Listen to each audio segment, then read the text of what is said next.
scared. I'm really scared. Nobody sticks around. Everybody leaves. Family, friends. Nobody stays in the end. And then what's left? Me? Alone? Nobody ever stays. Everybody always goes for their own selfish reasons. And then I'm all alone.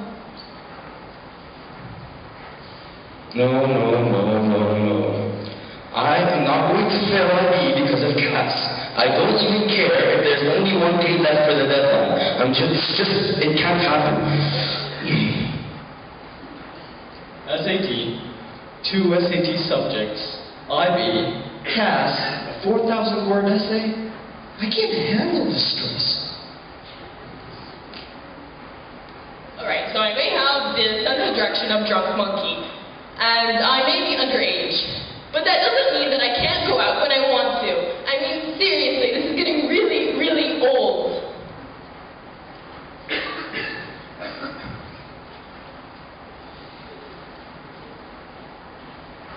They have such crushing problems, don't they? How in the world could they solve? I'll tell you how. But first, let me introduce myself. I'm Nesreen, and today I'll tell you a story about a 15-year-old girl. So the girl's at a restaurant with her friends. She's experiencing heavy breathing, powerful dizziness. The girl goes to the doctor, and the doctor tells her that she has a fear of tests and quizzes. Then the girl has breakfast with her father. She's experiencing the same heavy breathing, but worse. The same powerful dizziness, but worse. Her father rushes her back home and calls the doctor. The doctor comes in and tells the mother that she is fine, that she is lying and faking it. The girl is in shock. She insists that she is not lying and that she cannot breathe. Her parents rush into the hospital and they go to the first office they see. The doctor diagnoses the girl with anemia and tells the mother that she has to go to another office where then she can be treated. On the way, the girl falls into a coma. After the girl wakes up, she is diagnosed with type 1 diabetes. The doctor tells her that she has to take 4 shots a day, every day, for the rest of her life. That she has to measure her blood sugar from 6 to 10 times a day, every day of her life. That she has to take the shot, plus the blood sugar measure, plus 2 juice boxes everywhere she goes. Then the girl goes out with her friends. Her mom calls her every 5 minutes to check up on her. Did you take your shot? Did you measure your blood sugar? Are you eating well? Do you feel fine? Every 5 minutes. The school does a trip. Everybody's going. All her friends are going, but she can't go. Why? Not because of money problems, not because her parents don't allow her, she went last year, but because she has diabetes. Because her parents think that she cannot handle the responsibility of having diabetes. This girl is me. I have diabetes. I have type 1 diabetes. Type 1 diabetes is an autoimmune disease, meaning there is no specific reason for it. It's not like type 2 diabetes where it comes from stress or overdose sugar to the elderly. No, type 1 diabetes has no reason. I was born with it. So knowing that I have a problem and there's no specific reason for it, it's just agonizing. So why me? Why do I have to go through all those hardships? Why do I have to go through all those phases? Why should I accept all this? How should I accept all this? I'll tell you how. A problem, in my opinion, is a creation in one's mind that acts as a dictator in one's life, until the problem is resolved in some way. Not being a pessimist, but some problems don't get resolved. Some problems are constant, like my problem. There is no cure for diabetes. A problem acts as a huge boundary that is chained over your eyes, making you unable to function properly, unable to think properly. You just commit all your time and energy to that problem. So our duty is to belittle any problem that faces us so we can make it easier for ourselves. We need to use these problems as stepping stones in our lives. Okay, so everybody, raise your hand if you have a problem. Okay, put your hands down. Now raise your hand if you think your problem has no solution. Okay, now raise your hand if you think there's a person in the audience who has a worse problem than you do. Now, in my opinion, there's always worse. There's always a person out there who has more pain than you do. We live in a world where problems are just non-stop, reoccurring. So yes, I have diabetes, but someone else could have cancer, someone else could have a terminal disease, someone else, their parents might have passed away, someone else could be paralyzed. I mean, I could go on forever. It's just surprising how I can hear some people constantly complaining about problems that are truly insignificant, while others have it 10 times worse and 20 times worse. So when I get diabetes, I don't say, oh, why should I get diabetes because it's so much worse than what other people have. I say, why not diabetes? Because it's so much better than what other people have. After I went out of the hospital, I went to another hospital that provides a management course for diabetes. The hospital makes all diabetic patients sit in one room and take the course together.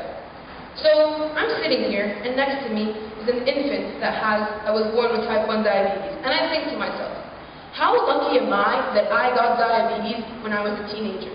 Because I can actually understand what's going on. I'm aware. I can actually take the procedures and apply them in my everyday life. Not like the baby. The baby is totally unaware of everything happening around him. Also, diabetic patients, their sugar tends to get low at sometimes. They feel dizzy, and having low blood sugar can lead to a seizure. So when I have low blood sugar, I can go and grab a juice box and it go high instantly. But a baby can't do that. A baby cannot inform his parents that he is feeling tired or dizzy, which will eventually lead to a seizure, which will eventually lead to death. So I'm thankful. Yes, I'm thankful that I got diabetes when I was a teenager. I used to consider diabetes as a limitation, basically a problem that limits me from experiencing good things in life, which I figured was downright stupid.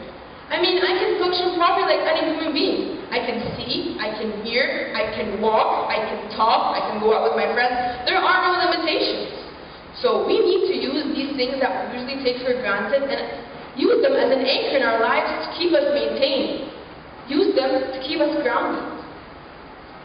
Humans usually give excuses for themselves to justify their being depressed, which makes me question the intelligence of the human race.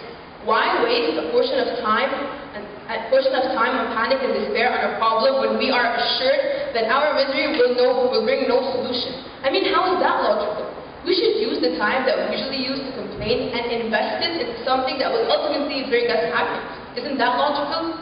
A problem cannot set a certain path for a state of mind. We do that for ourselves.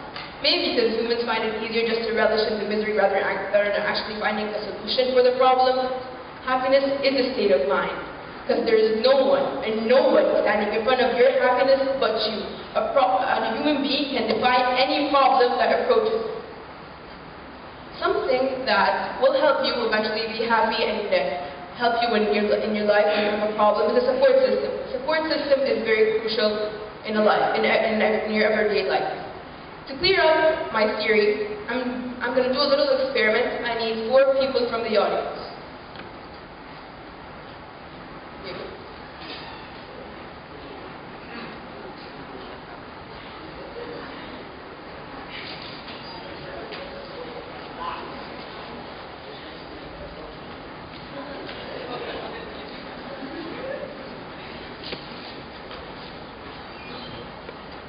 Can I have you stand here, here, here? Okay. Can you shout out your name? Muhammad, Hana, Aida, Yusuf. Okay. So Muhammad is a human being, obviously. Okay. So life hands Muhammad all those problems. And life, please come here, Muhammad, tells Muhammad that he needs to hold all these problems on one hand like this and hop around the stage from here to there on one foot.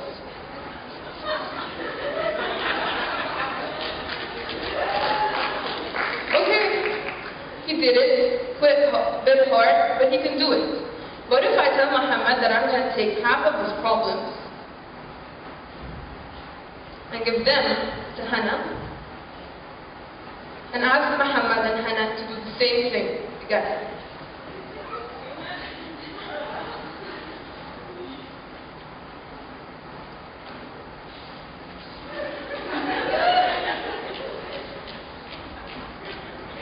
Doable? What if I take another portion, and give it to Yusuf, and give it to Aida, and ask the 4 of them to do the same experiment together?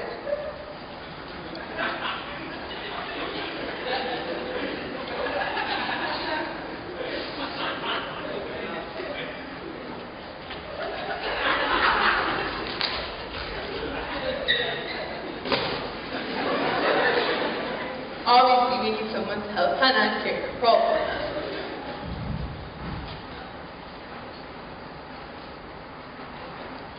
Is he back? So I'm going to ask him again. What was easier, the first time or the last time? The last time. Okay, thank you.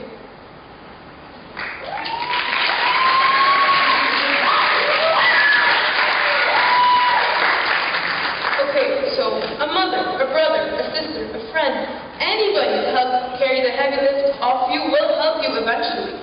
There were times in my life where my friends took care of me more than I took care of myself.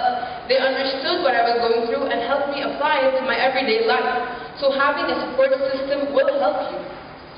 So when a problem faces you, and you ask yourself, why me? Just think again and ask, why not?